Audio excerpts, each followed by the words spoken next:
Okay, now we got that out the way. What are we talking about today, man? What's the first topic we talking about? So I was in the crib the other day chilling, smoking, relaxing, and I went on my old school shit.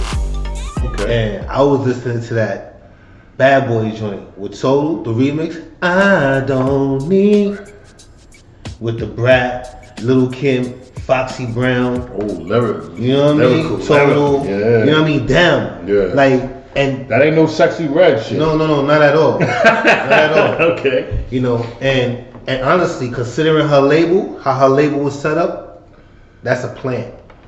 But anyway, I said that. So I'm over here listening to this shit, and I'm like, yo, damn.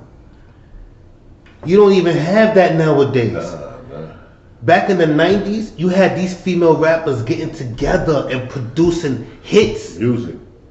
You remember when Angie Martinez came out with Ladies Night and she had everybody on that shit? Yep. You know what I'm saying? But now you got Nicki Minaj beefing with Cardi B, and you got Megan Thee Stallion that's riding the coattails, you know, and I'm like, yo, all three of y'all are setting y'all the most powerful woman in hip hop right now. Yeah. If y'all haven't even done one song together. So we gonna let y'all get money. Because it's systematic, like I always say, systematic. We're going to let y'all get money, we're going to keep y'all divided. You understand what I'm saying? And you know what's funny? Because I feel like I'm a true connoisseur of hip hop. As well as me. I feel and I've given Nicki Minaj music a chance.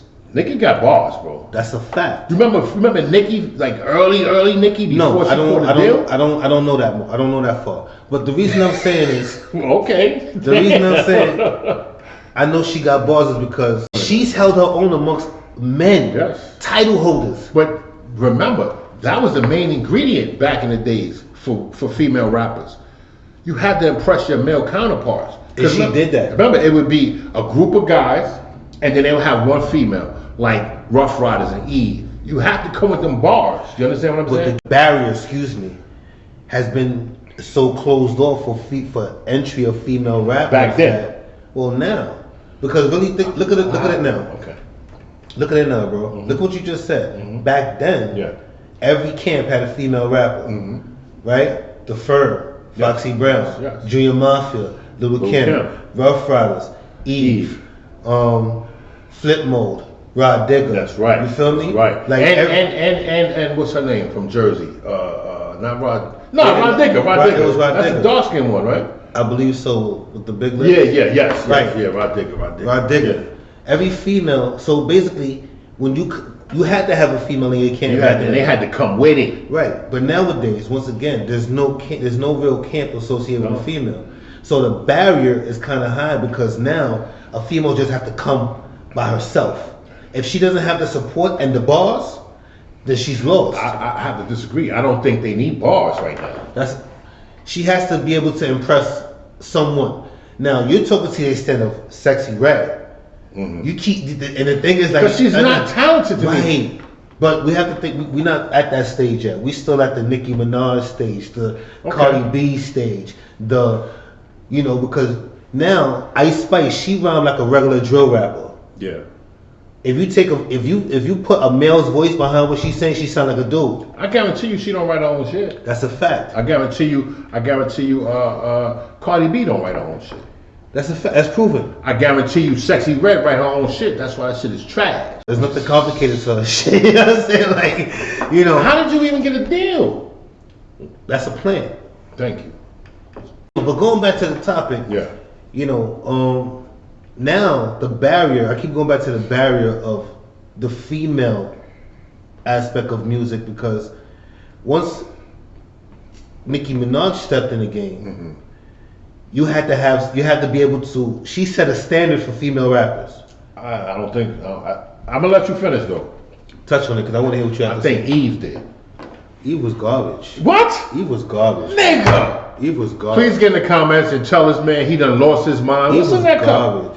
What's in that cup? What? You heard me. What's in that cup? He was garbage. You can't say. Eve? She was down with Rough Riders, bro. I'm happy for her, but I couldn't respect her. All right, well maybe she wasn't, you didn't like. Right, I didn't like her music. Okay, but Eve was lyrical, man. I feel you. You know what I'm saying? And like we said, back then you had to be lyrical to impress your male counterparts to get on. Now it's just like, you just gotta have big titties, a fake ass, and talk about how pink your juju is. Yeah. I don't know why I said juju. Your Kit Kat. But you know what I'm saying? It's disrespectful to hip hop, bro. To me, it's disrespectful because you had to, when you first came in the game, you had to have bars, man. So what you gonna do? What would you suggest be done about this oversaturation? It's nothing you can do because the record labels are gone now. The major record labels are gone. Anybody can just pick up a mic, get on the internet and go viral. You understand what I'm saying? And you're gonna have people out there that's gonna like it. Mm-hmm. And then you're gonna have companies coming in wanting to back you up because they know you got a following, so they can make money off you. They don't give a fuck what type of content you pushing out. You got 1 million followers. I don't mean to keep talking about Sexy Red, but I like using her as an example. One song she said, my juju is pink and my a-hole is brown. Mm-hmm. What the fuck, bro? I mean, you feeling me? Are y'all feeling me? Yeah, I mean, like, that's not talent. I could say that. Well, I can't say that, but you know what I'm saying. Yo, clip that shit, bro. Clip that, bro. Listen, you better clip that. But anyway, you know, anybody can say that. Like, that you don't have to have no fucking talent. That's sad, man. I feel like the pioneers, Queen Latifah. How did Ladies First? So I decided to call the record Ladies First. Yeah. And so a lot of it was, why am I beefing with these girls? Why do these girls keep beefing with each other? Yeah. We could do a lot more if we stood together, i.e. Ladies First. Ladies First, yeah. Why don't I just embrace you and maybe you'll embrace me and let me encourage you, you know, rather than saying, you know, why you dissing each other or why you trying to, you know, battle. Yeah. It was more like, hey, we ladies, let's do this together. We can do this. We can do more together. I'm like, okay. I knew I wanted to make a song called Ladies First. Moni Love. Even Roxanne Shante. Yeah, that's right. Sweet Tea. You know what I'm saying? Finesse and Quiz. Nowadays, this world we living in is systematic, man. It's no more your pure talent. It's what they want you to push out to help their agenda. And you gotta agree before you even like agree. I agree. All right, I agree. That's like pulling teeth when he agreed with me. But it's like they've never really respected true talent when it comes down to hip hop. That's why they push the whole gangster rap agenda. Now, so how you feel about these female rappers of today? Like, who do you respect in the game right now as far as a female rapper? If I had to choose, yes, Cardi B. And I'm gonna tell you, I don't. Cardi B, because I can relate to her music. I can connect somewhat with the things that she say. Anytime I hear Nicki talking some pussy shit, some pink pussy shit. Anytime I hear Megan Thee Stallion talk, some pink pussy shit, some asshole shit. See, this is why I get mad at Nicki Minaj, because Nicki Minaj doesn't have to do that. She does it to get more money and more recognition, more clout. She doesn't have to, because Nicki got bars. Now, Cardi B and Megan Thee Stallion, I think they have to do that. They have to go that route. Cardi B got bars, nigga. You wrong. She ain't even writing that shit, bro. It don't matter. Neither is Nicki. You don't think Nicki write her own shit? Nah, bro. Nobody in the industry really write their own raps. I'm gonna send you a clip. Please. Nicki sitting in a project hallway before all the surgeries and all of that. You see, that's how far back you going. How long she been in the game, bro? She's a veteran. Like Jay said, you want to listen to my old shit? Go cop my old album. You can't compare Nicki, like what she's doing now, bro, to who she was back then in the projects, because that's what got her on. Who she is then is not who she is now. I can't relate. You know, I could relate to at least 75% of the shit that Cardi B be saying out her mouth. Can you? Yeah. I know because why. Why? I ain't gonna say it on here. Oh, okay. You know why? Cause she from High Bridge, nigga. And 165, and what else? 165 Nelson. And what else? Well, she from 169 in Nelson. And what else? What's that? Say it, nigga. You know what I'm about to say. I don't know what you about to say. What is that? You know what that is. Oh, you don't know what that is? You know what that is. But I'm trying to find shorty name who she's with Rough Riders right now. Oh man, he got to research. No, she's nice. Let it go. I will not. You have to, man. I refuse to let it go. No, you have to. I would not let it go. Let me tell you something. What's her name? I can't find it. Because she's not online yet. He's searching for ghosts. Actually, she's coming up through the ranks. Oh man. my Rough God, Riders, she's coming up. Rough Riders lady artist, no female artist. She makes get the fuck out. Get the fuck out. You talking about Scarlett? Yes, Scarlett, bro. She down with Rough Riders? Yeah, she fuck with DNY. She don't be talking about her genitals, and she spit. And she got a story behind her. You know what I'm saying? So, I mean, she came out with a hot song, you know. Oh, but before that was, you know what I'm saying? Before that was what? She came out with a hot song, bro. Like, help me understand. When people come up with hot songs. I think you like Sexy Red and artists like that, bro. Artists. No, you ain't gonna let you get that. Artists like that. No, bro. I think you like them. You know what it is? I like to know that people pay their dues. So, Cardi paid her dues. I give you that. I was waiting for you. No, she paid her dues. Love and hip hop. I watched her. You know what I'm saying? She paid her dues. Nicki paid her dues. Nicki definitely paid her dues. Okay, so what happened? I don't know where Megan Thee Stallion came from, but okay. Sexy Red ain't pay no dues. Fucking what's this muffin top chick? Spice ain't. Yo, she in a fucking Dunkin' Donut commercial with Ben Affleck. So you hate her for that? I don't hate her. You don't like her for that? What I'm saying is, they don't know what it is to come through. They don't know what it is to come to the dungeon and have to battle rap. Whose fault is that?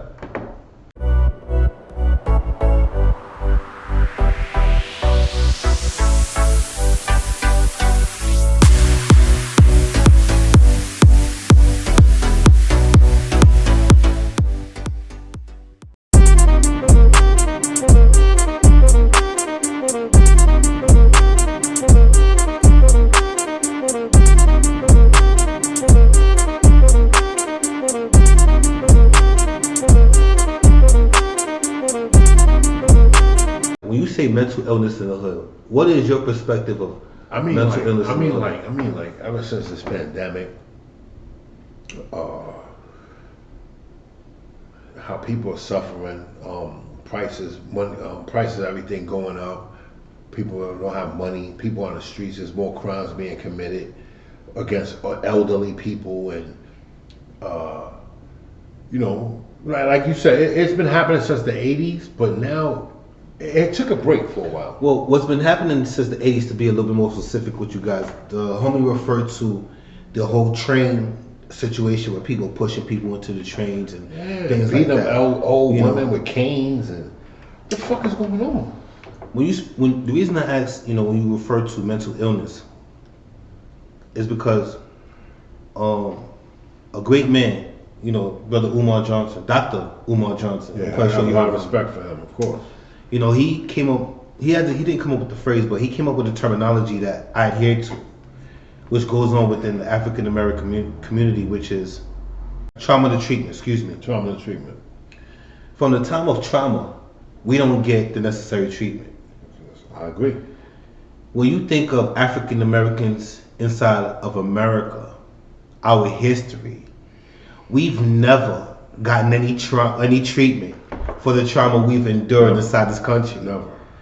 Even when it comes to this current migrant worker situation, the way America is accommodating, you know, these asylum seekers, even when you had the Great Migration, as you would like to call it, from 1907 to 1940, and then from 1940 to 1970 of the black African Americans moving from down south to the cities in great droves. we've never were accommodated in such capacity. We had to build our own. Even when these things was going on, unions were created to prevent African Americans from gaining gainful employment inside of these industries. Systematic. So, you know, when you speak of mental illness in the hood, I'm asking you, what does that look like to you? Because to me, it's this. Like, you ever see these commercials on TV where they're promoting a product and the side effects are this. They talk so fast, right? Depression, right? So a lot of people are suffering from depression and different anxieties or whatever, and they go to these doctors who they trust that's going to help them. And a lot of these medications that are being prescribed to our people are making them crazy and delirious. For instance, Kanye West, right? Kanye West, Michael Jackson, Martin Lawrence were all on the same medication. You remember Kanye, you know what Kanye West has been going through, right? Saying people trying to kill him, he's paranoid. You see him online, whatever. Remember Martin Lawrence was going through his thing where he was in LA in the middle of the street. to speak on Kanye, if I may interject, I feel like he's expressing these because he's been introduced to the Matrix. And he understands. He knows what's going on. So when he speaks, you know, he's speaking from a perspective of knowing. Yes. So I would like to, if we can exclude him from that conversation, because he knows.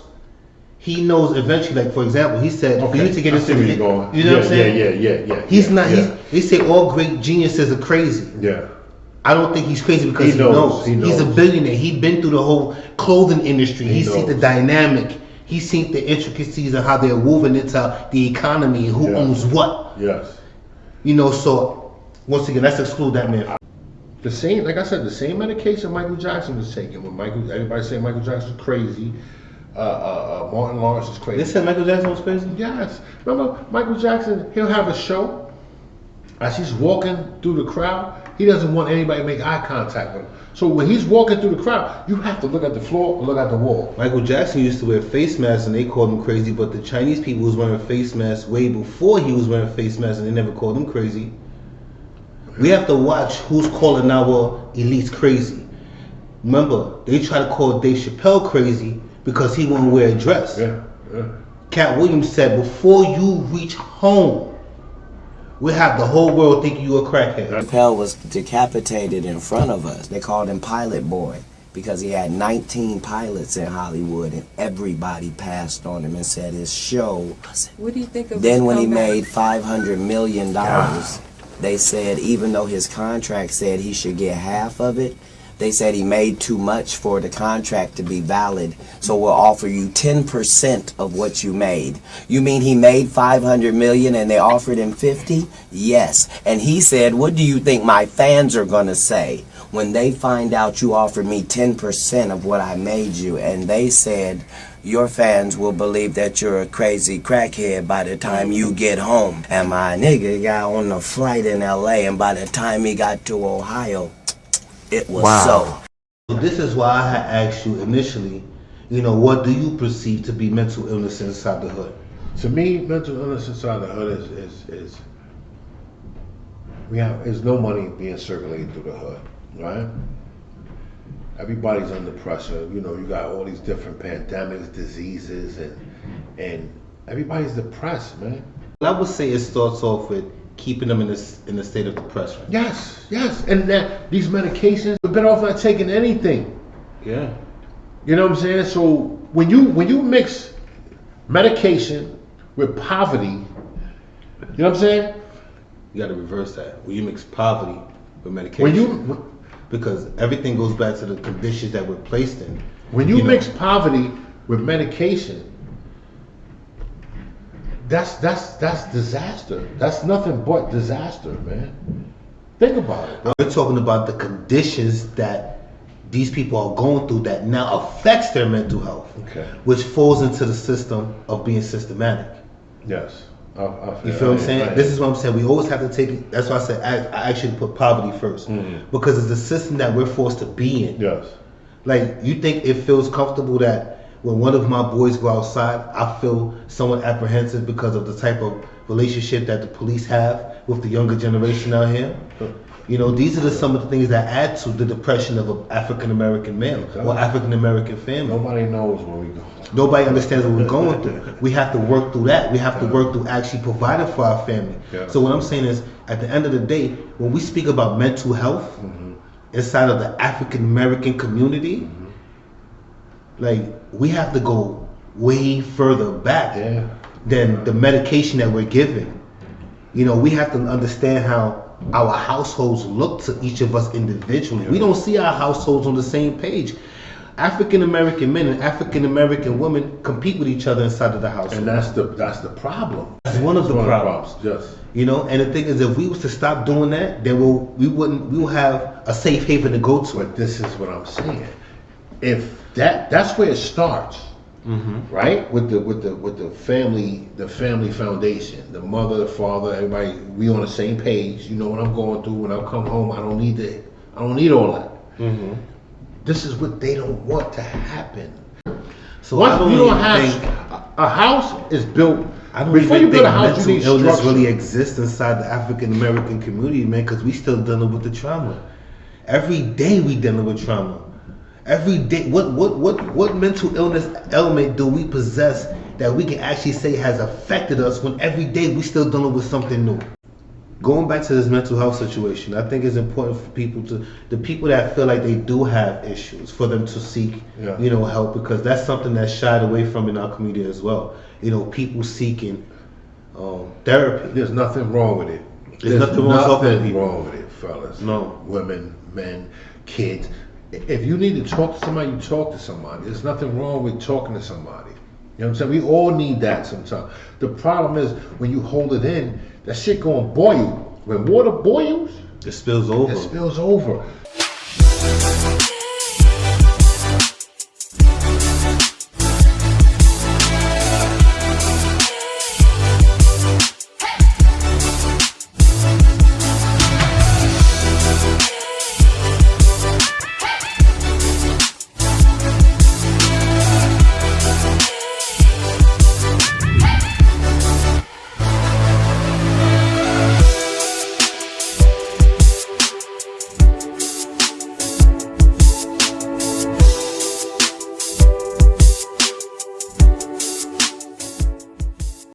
Yes, welcome back to Kings One Crown, where we go from the block to the ballroom with the social issues of today.